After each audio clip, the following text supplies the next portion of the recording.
Other podcast, and the person that I planned on being here unfortunately couldn't make it. Much respect to you, Jeremy, but I will definitely see you. Anyways, guys, this week I got Toni fucking Heartless, and where the fuck do I begin? Toni, like, I love your name. What? How did that come to be?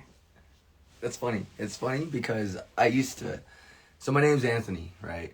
And not everybody, but people growing up would ask me if they could call me Toni.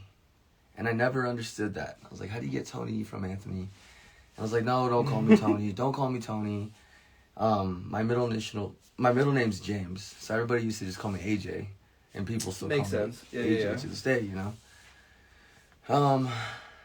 And, you know, eventually, when I started doing the solo stuff, I used to go by Larigo, but... Larigo, what does that mean? Larigo, it's that wizard thing from the Power Rangers movie on Power Rangers Turbo. What? That... Fuck. No, I can't remember. Shit. Yeah. I mean, hey, that's not a really bad name, to be honest. Well, it also is know. I guess it's a French name. It's a French word. And so everybody would always be like the ones who would pronounce it right, because it ends with a T. So everybody always just say Larigot. Okay, yeah, I see that. And the only ones who would know that it's Larigot are the ones who spoke French. And they would ask me if I spoke French, and I'm like, no, I didn't even know. I didn't even know it was French. So Toni Heartless, how did that become to be? So it's kind of like a derivative. I've always been a fan of, like, I guess, like the shock rock type of shit. Mm-hmm. Things like direct reference would be Chris Motionless. Dope, yeah. I'm a huge fan of Motionless in White. But Danny Filth, Cradle of Filth. And so I was like, okay, Heart Museum. Like, Toni Heartless. Like, yeah. I like that. Okay. Like a stage name too, When did Heart Museum become a thing, though? Were you there since the beginning, or did they give you an opportunity to get into the band? You know what? Hold on. Before we get into that, guys, I definitely need to do this little back check real quick. Bro, where are you from? Are you local? Because the podcast is called Local. I am from Shiprock. Is that local enough? Shiprock, New Mexico? Shiprock, New Mexico. You're in New Mexico. It counts. I love that, I'll take dude. it. Hell yeah. All right, so what are you doing in Santa Fe, man? I'm in Taos. I've been working in Taos. I do road construction. No shit. So Okay. we're building a road out that way, and that's what I'm doing in there. That's busy. My goodness, dude. I mean, no wonder you're tan, though. Yeah, Compliments. dude. I'm trying so hard not to get the raccoon eyes. You need that sleep. I know it'd be hard, dude. Yeah. So a Taos boy in Santa Fe for this podcast. You didn't even tell me that you were coming from Taos. I just assumed you were here, bro. Fuck. Yeah. Well, shit. I'm really glad that you made it. So you are a local. You live in Taos. What was the upbringing like? What were you like as a kid? As a kid, I grew up in Shiprock. And I'd always get the Asian jokes, which is pretty funny. My friends would call me Asian. Where's the Asian? The eyes? Because the eyes. I just thought you were just high. I am high. Oh, cool. Yay. But that's also a good excuse. I fucking love it, though. Like, did you just call me? Yes. Yes, we did. So, were you a punk back in school? Were you a good kid, listening to the rules? I was definitely into punk. I really like punk. I was very emo. I had my goth phase. I used to wear like the trip pants. Had chains all the time, Yeah. I still have, you can still see my piercings. I had 3. No shit. Yeah. Why would you have them in? I don't know. I think they're closed now. Boo. Yeah. I always think about seeing if I can shove one in there. You probably could. Yeah. Just get a 16 gauge and just pop it through, dude. Let it heal for the next 2 weeks. You're fine. Probably. And then you're gonna set your ears, right? Yeah. Well, I blew out this side and it closed on me. Damn. This side's still kind of open, but I miss these a lot too. Yeah, dude, I'm right there with you. I'm just barely getting mine in. What about high school? You know, or are you just talking about the entire phase of like middle school, high school type of style? Damn, I think the thing that really set it off for me was in middle school when I first listened, because you know back at that time, I had those MP3s, those long, smaller, like tubular MP3s. You know? Yeah. And it was like what, like 2 megabytes or something. Like you could fit like maybe a couple songs on there, and we would trade it, and one of my friends gave mine back to me. And I had like couple of albums, good songs from certain albums, right? From My Chemical Romance, and that shit just like changed everything for me. I got a story so close to that. I love it, dude. Oh my god, what is the song that like brought you into it? Damn. Remember it? Well, I definitely remember Helena. I definitely remember. Of course. You know, the Black Parade changes the whole album. Like the first time you hear If that. you don't like the whole album, like we got a problem. Seriously. Oh. I know. The Ghost in You was like the Ghost. Or no, the Wolves, Raised by Wolves. No, no, that's a Falling in Reverse song. Never mind, guys. Different artists here. Well, anyways, getting into that music. What about your family, dude? Are you the only musician? Do you have a mechanic in the family? With your Yes, and yes. Yes and yes. No way. My little brother's a mechanic. Shit. But, you know, kind of always had music in the family. My mom played piano in the church, and my dad played drums in the church.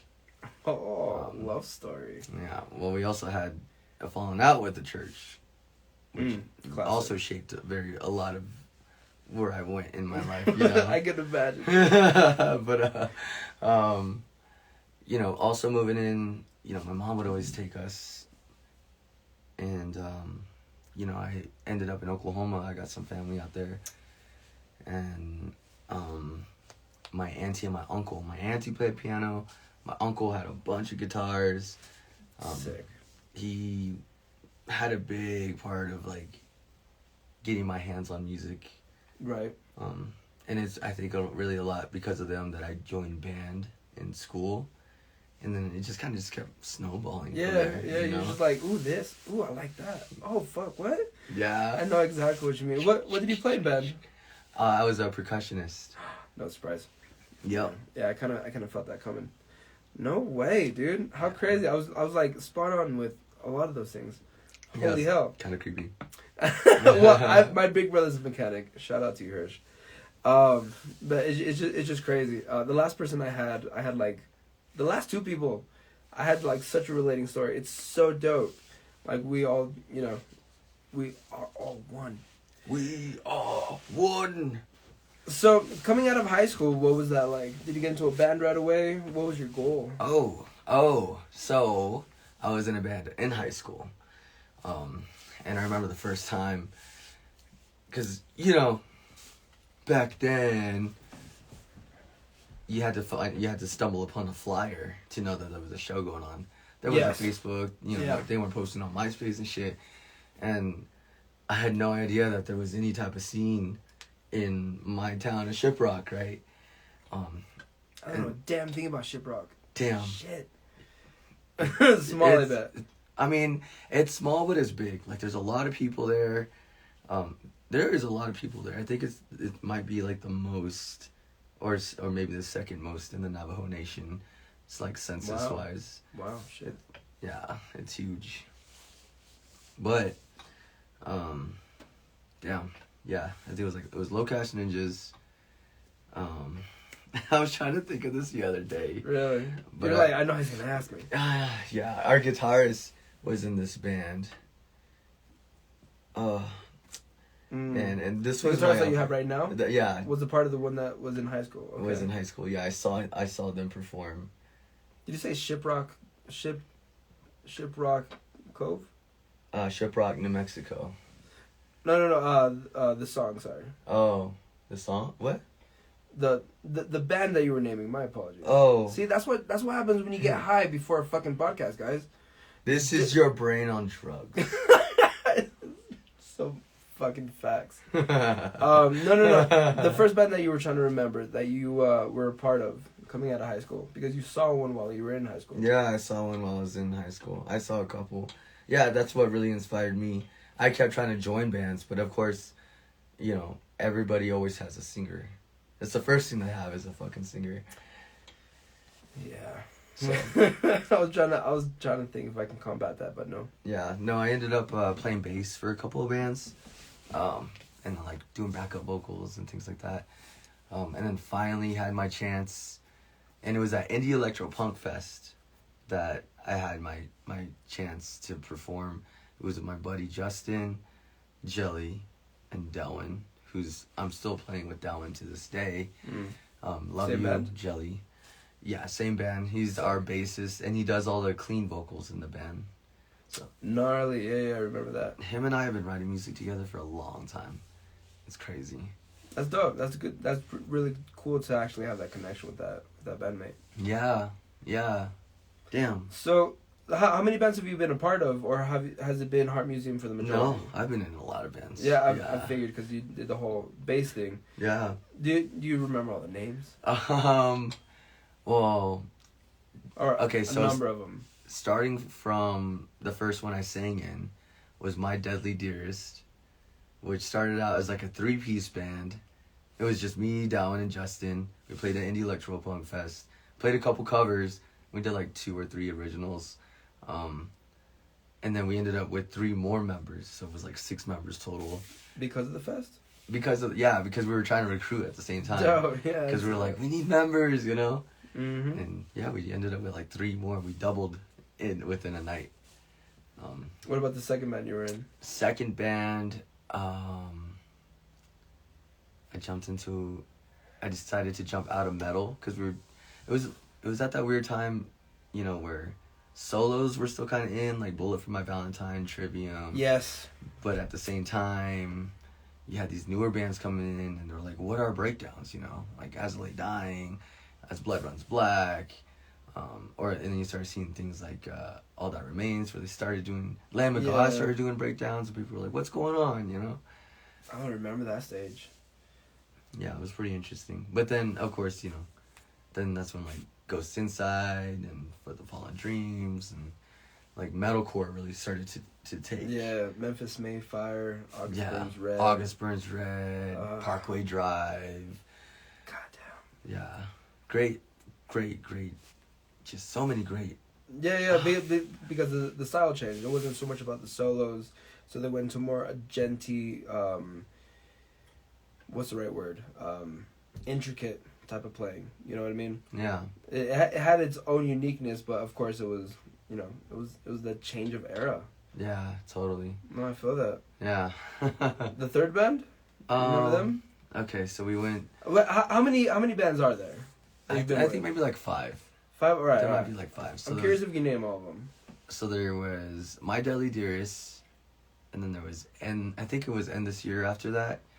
I played bass and I sang, and that was really hard. I couldn't do it. End This Year? End This Year. Got it. Yeah, and that one was cool because we ended up going through almost an entire different lineup change, and then we ended up playing the Albuquerque date on Warped Tour through the Battle of the Bands Ernie Ball stage. Sick. Mm-hmm. We fucking won that shit. Oh, dude. And that shit was like surreal. That's gnarly, man. And I remember we were running late, and I was driving. We were in my van, and like the anxiety was like overwhelming, and it was all of a sudden it was like my whole body was just like pins and needles, and it was like I couldn't breathe. And I was just like, if I fuck this up for us, like, I'll never... Because we were late because of me, you know? We were late because of me. We're always late because of me. Yeah. We're always late. The fact that you can, like, admit it, that's the most important thing right there.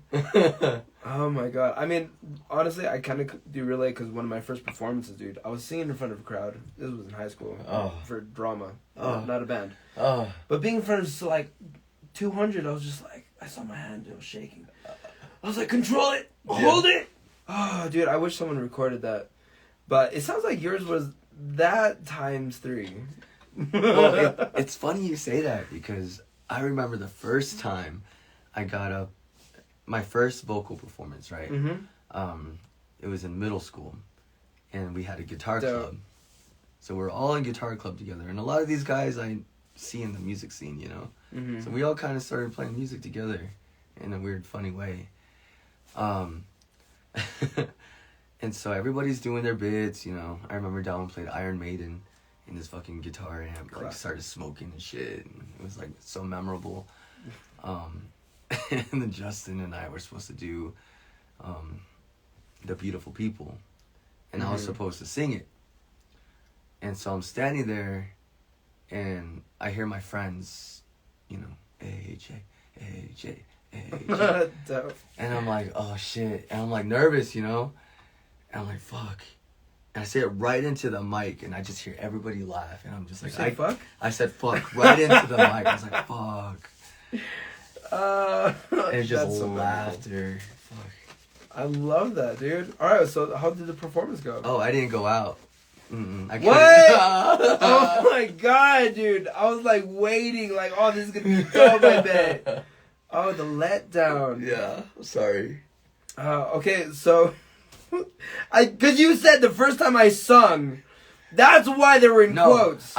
Yeah, that's why it was in quotes. But I consider that my first vocal performance. You know? 'Cause that's my first time I tried, and I fucking failed. No, you didn't fail. You've learned. I've learned. You learned that you have a little bit of stage fright, and you had to conquer it. Right. I totally get it. I had someone in high school that was going through that, and I'm like, girl, you need to breathe. Oh. Chill. No one's dying. The thing that really helped me was when I heard about Jim Morrison having stage fright, and he would look at the band for his first couple performances. Really? Before he felt comfortable enough to like look at the crowd. And that helped me feel like way better. That's crazy. You ever just like look straight, don't even look at the people? Yeah. Like look at the sound guys. What's up? Dude, I'm so blind. Like I have contacts now, but like, okay. It helps just being blind. But other than that, stage lights help a lot too. Facts. I know you kind of just like glare into them. Ooh. Yeah. See, it's queen. the George Bush thing, right? When did you actually hit the stage and sing a note in front of somebody? I would say it was at Indie Electropunk Fest with my Deli Deers. That was the first time, because I was in a band. I was in a band before that, and homie was like, we're not doing any shows until we have a full set list, all original songs, and we're like, all right, bet. Okay, cool. So we did like 8 songs. Put a lot into it. It was very much it had a Black Dahlia Murder kind of vibe to it. Okay, you know? I like this. And it was fucking cool. But by the time we got to the 8th song and we're finally, in my opinion, ready to do shows, we got broken up. It just didn't happen. One, that's fucked up, and 2, why? Was it for something reasonable? I think I remember our guitarist joined. It was funny because our guitarist joined their band, and then their guitarist joined our band. And so then, it was pretty interesting. We were all in high school. It was a lot easier to get band members back then. Yeah, I know. They kind of like came in like flies. Nope, yep, nope. Yeah. Like Tinder. Yeah. Swipe. Yes. No. Ooh, yeah. Yeah. Okay. I mean, but in high school, said, in high school, you knew which ones were like actually committed into that shit. Because, you know, they've been doing it for a while. They actually show it in their persona. Like, it's a little easier. Yeah, you totally, yeah. What was the first song that you did with your lyrics? You remember that one? First song I did with my lyrics. Yeah. Like a whole song? Mm-hmm. I would probably have to say it was when... That Fest? No, the 8 songs that I was talking about, where homie's like, we gotta write these before we... And then they broke. Yeah. Okay. I put a lot into that. I was hoping to, like, hear that... Okay, can we hear it anywhere? Was it recorded at all? Or no. Was it there's... no. Maybe? No? Not even one that might be somewhere that we can dig for? No recordings until My Deli Deers And those were just demos. But anything before that was just live, never recorded. Fair. That's fine. I get it. Do you remember it at all? What was it about? Like, what were you putting into it? What emotions were you feeling? I remember one was called Planet X. It was around that time when that was a big thing. It's like, the world's gonna end. I don't know how many times. 2012. Dude, I had someone scare the shit out of me. I was like, what? Yeah. Are you serious? Yeah, dude, it's in the Bible.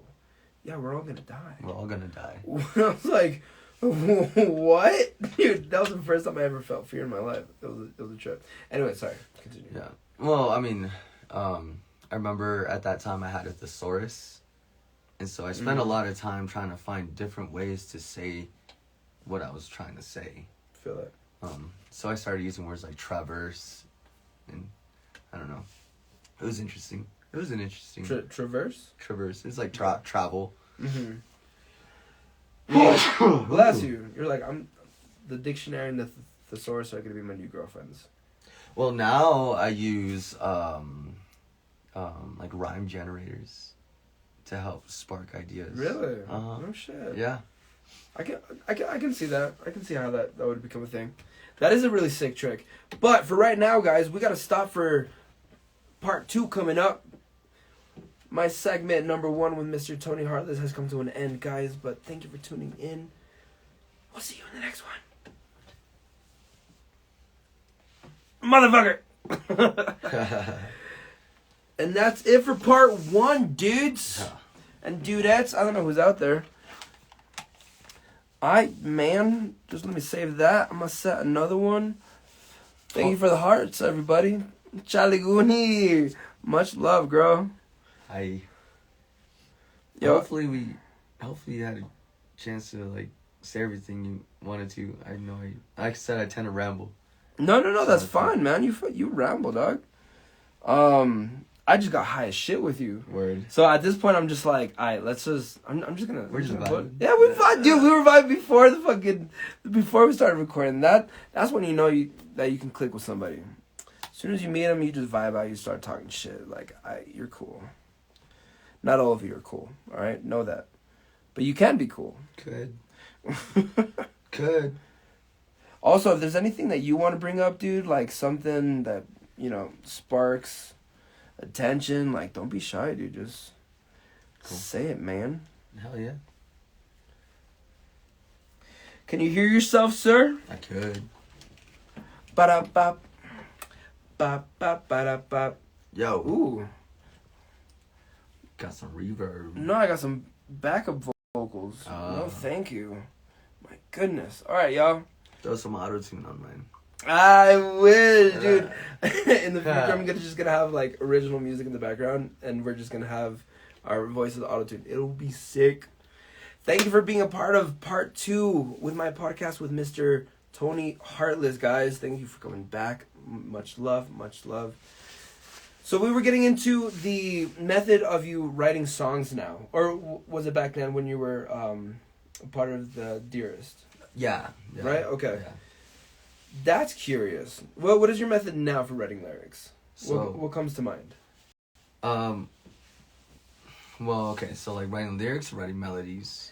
Little bit of both. No, lyrics specifically. Lyrics specifically. Yeah. Okay. Because yeah.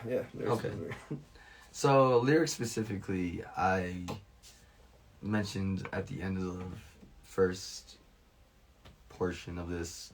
I like to use the rhyme generators. Okay, yeah. Yeah, it helps spark ideas. Because before, typically, I would do like say, sad. And then I go through the alphabets, like A, A, D is obviously not a thing. Bad, sad, bad. Okay, cad, dad. And then I would just kind of go through all of that. And then I'd go through all the vowels. Because, if you're singing the note, then you can get away with... So different. Yeah, you can get away with the vowel sounding the same. Mm-hmm. Like sad would be kind of similar to... I don't know. But like... Nothing's coming to my mind either. But something with the it doesn't have to specifically be, that same syllable, but you can kind of bend a word to where, like a person will get it enough and it doesn't sound weird. That's curious. But yeah, no. It's just really curious because like every song that I've been doing, it just comes off of like, I guess to say intuition. Like I would hear the song, I would hear the melodies, and then like just the right vowels would just like come in and out. Yeah. And I would just like have the melody and then just fuck with the lyrics later on, Just say something about my cat just died, but as long as you're like saying the right vowels and the pronunciation is like where it should be, right, then you do it. So it's just curious that somebody else would do the complete opposite. I mean, I get it, but it's curious. Well, I mean, that's what I was asking if you meant lyrics or melody. Right. Because in melody, I do the exact same thing. Yeah? Okay. That's actually the reason why I recently switched back to iPhone. Because I love using GarageBand. Hey, yeah, it does its job. It does it's so fucking amazing. And so I'll use that to make demos. Mm-hmm. And that way when I go into record with my SM7B, because I can't, I'll just use my headphones to do the demo. Right. And then I'll use my 7B, and I'll already know what I want to record by then, Fair, yeah. But I'll always start with like a hum or some type of freestyle. If I feel a freestyle, I'll do a freestyle. Mm-hmm. But if I don't have the words, then I'll mumble or I'll hum something. Like, I don't want to miss it. I hear a lot of rappers hum their stuff. And then like, ooh, I got it, bro. And then you just put words onto that. See, and I was always self-conscious about that. Really? It was until I saw a documentary of Mac Miller, and I saw him doing that, and I was like, cool, okay. I was like, well, there's no rules then. No, right? It's just like whatever is the easiest method. Whatever like gets the job done. I totally see it. Yeah, because it's not easy. I mean, like, I always say this, but anybody could write a song, but like not anybody can finish a song, and it takes multiple songs to get decent at. Takes with anything you have to do it multiple times. So like you finish one song and you're like, fuck yeah, but I guarantee in 6 months you can be like, oh, I would have done that different.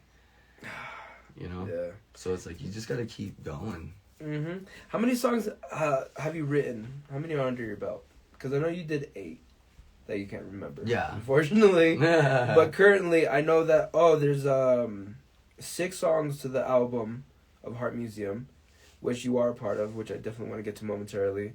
And then there's a couple of other singles by Heart Museum that was released some time ago. I didn't get much into that, but... Yeah. So, the story with that, like, how many songs you guys have all together? So with Heart Museum... That's right, because you're a fucking rapper too. And I'm He's got his own music, not just the band, but we will get to the band. Anyways. I like making music. Okay. No, I feel that. Yeah. How many songs do you have with the song released and unreleased? So let's see. Heart Museum. So this last album we got like 5 or 6 songs, and there's 2 singles, and then there's another album before that which is like 5 songs. So let's say it's 12 there, and then this year had 2 albums, which were about 5 or 6 songs, and a single. I took down one of the albums because, God, it was the demo. It was a rough. It wasn't good enough. It was terrible. I mean, I love it. It sounds great live, but I'm sorry, it wasn't terrible. We put a lot of work into that. We tried really hard on that, but I took it down. I'm sorry. Nah. So if I'm not mistaken, you said just about 16 songs, right? That you under your belt. Yeah. What about your own stuff? My own stuff? Your own stuff. What about that? I think I got like 20 something. Oh shit. Yeah. Okay. I didn't get too much. I didn't get into it as much as I wanted to, but it's already on the Apple. Yeah. Check it out, Toni Heartless, guys, on Apple Music, SoundCloud. What's the other one? Spotify. There you go. Spotify, YouTube. Sick. Pandora. Tidal. What genre would you classify your music as that you create by yourself? For For those of you that haven't heard it. What's up? Yeah, I like to throw myself in the alternative, like, you know, I mean, alternative takes so much space. When I think of alternative, I think of, you know, painting the nails and the colored hair and the tattoos. I don't know if I want to specifically because I rap sometimes, but I sing a lot of the times. Right. And I've done, in my opinion, I've done, you know, like more of an indie feel. I've done more of like, leaning toward a dark wave, but it wasn't quite dark wave. Like, it was very much influenced by like 69 Eyes. Got it. Okay.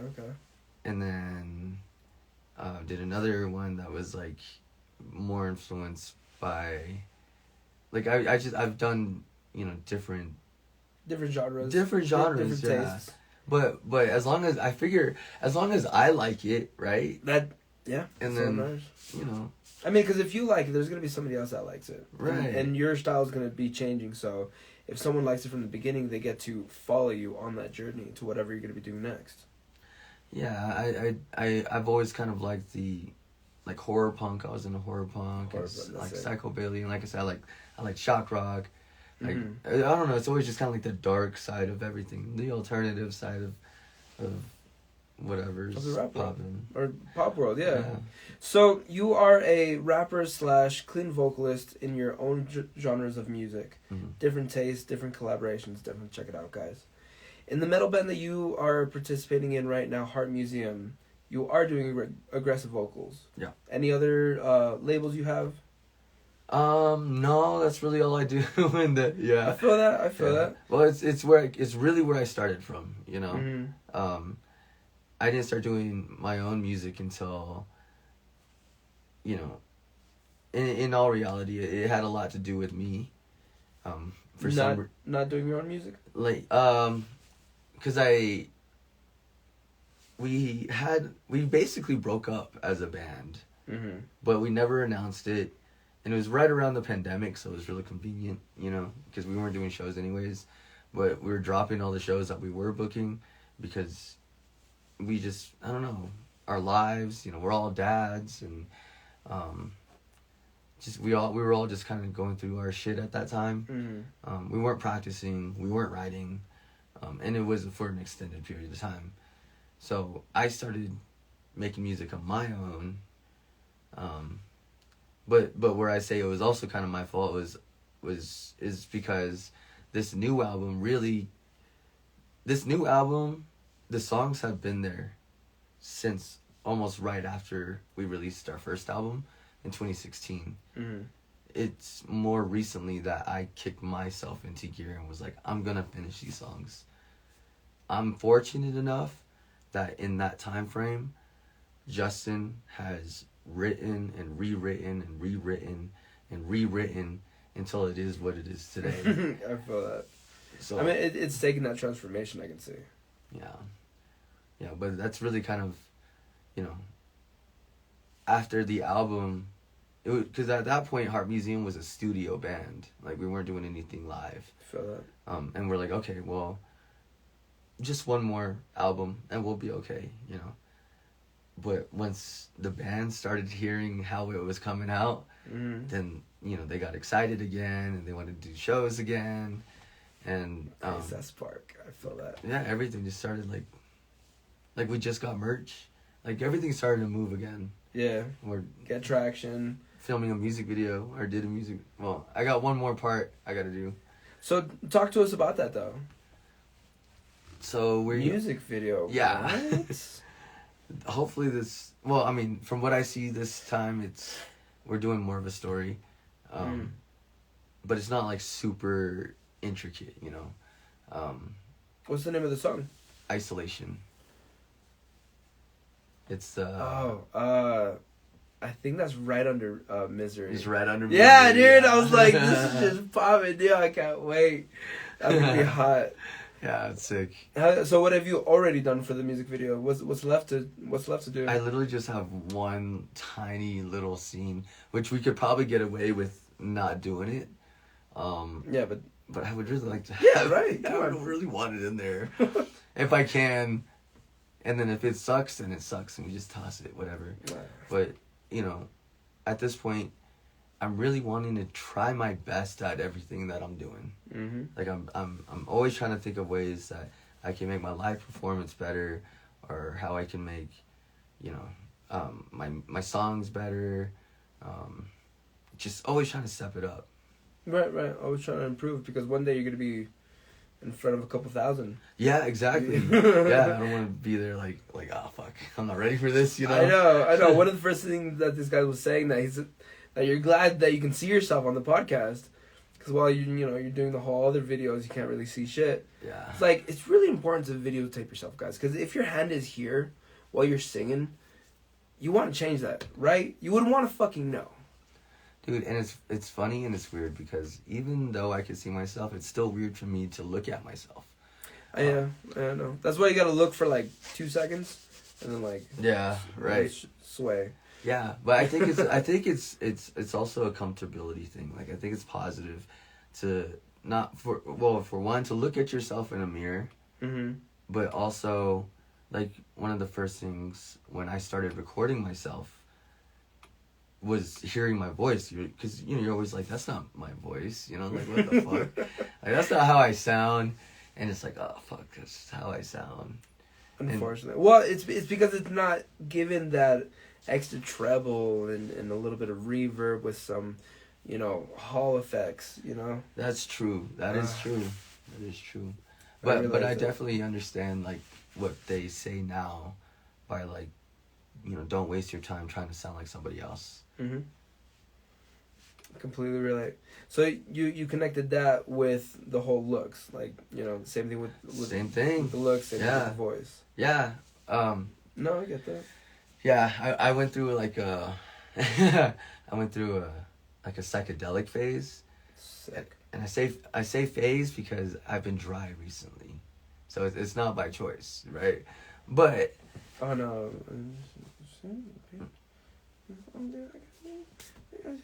Anyways, what? So, I definitely spent a lot of time looking at myself in the mirror, and just kind of embracing, like, this is me, this is my body, but this is not me, and this is not my body, and this is my voice, and this is Are we talking acid or shrooms?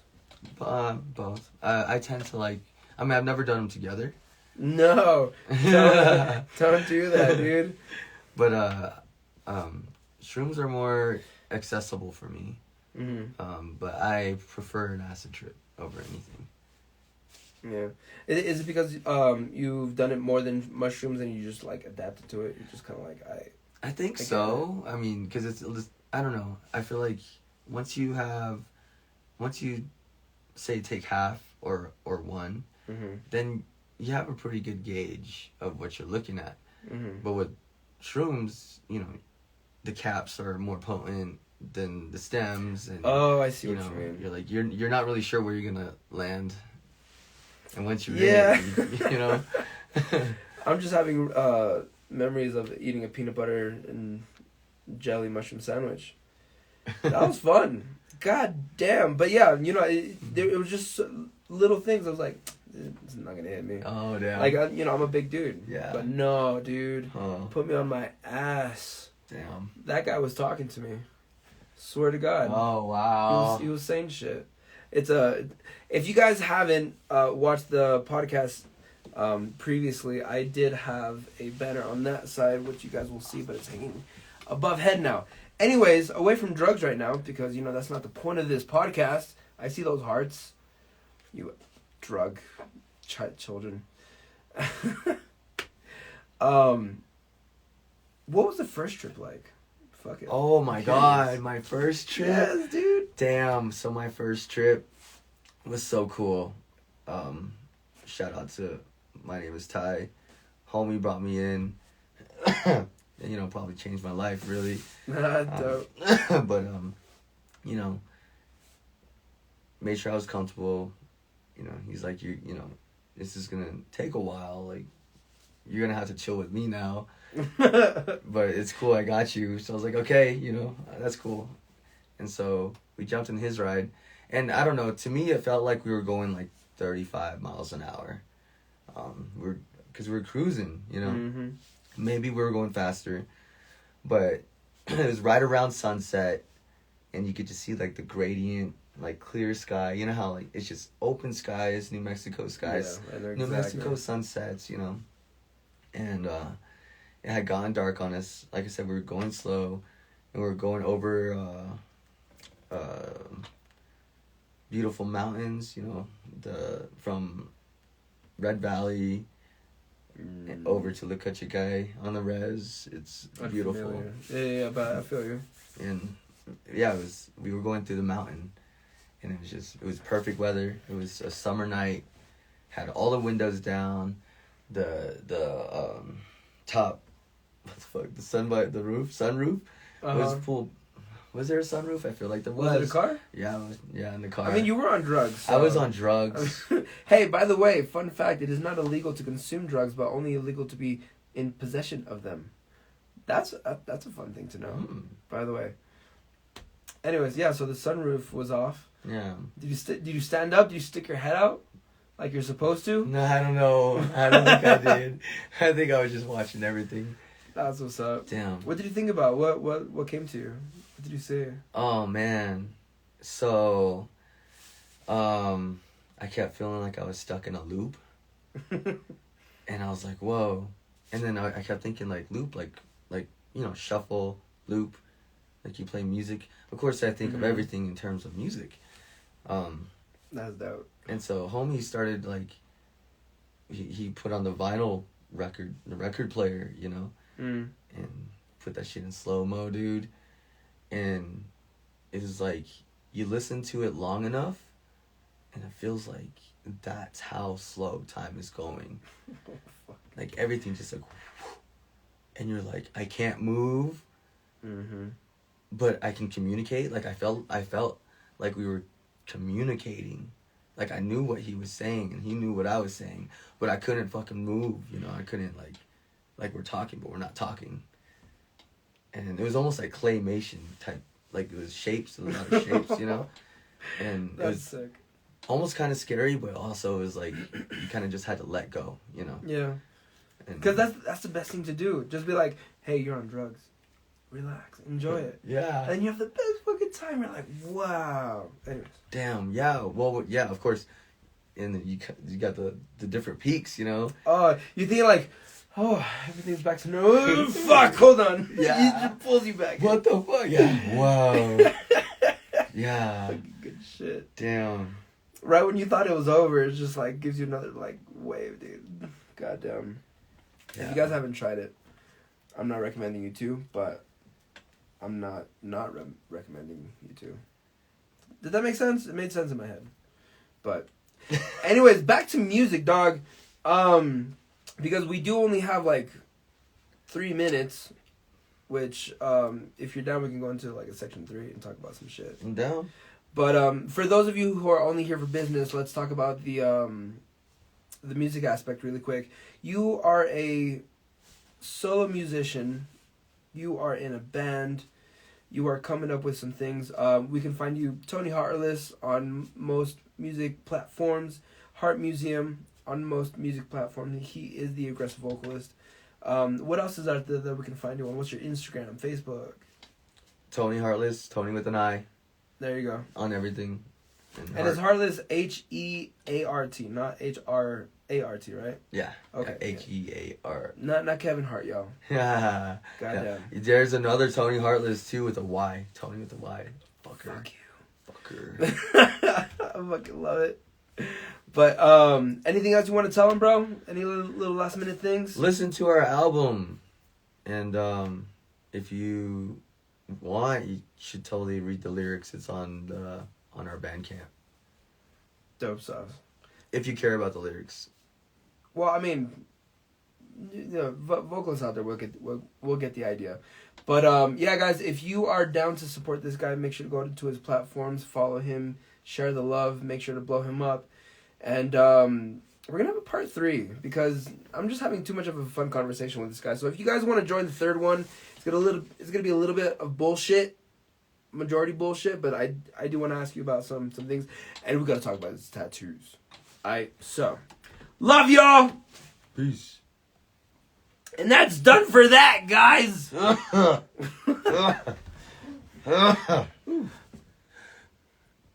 Dope sauce. All right, y'all. So what I'm gonna do is I'm gonna be cutting this out. Bless you. I was talking. What I'm gonna do is I'm gonna cut this podcast off because I only have 60 minutes to record on Instagram, unfortunately. So we're gonna get into a third section and we're gonna talk some shit.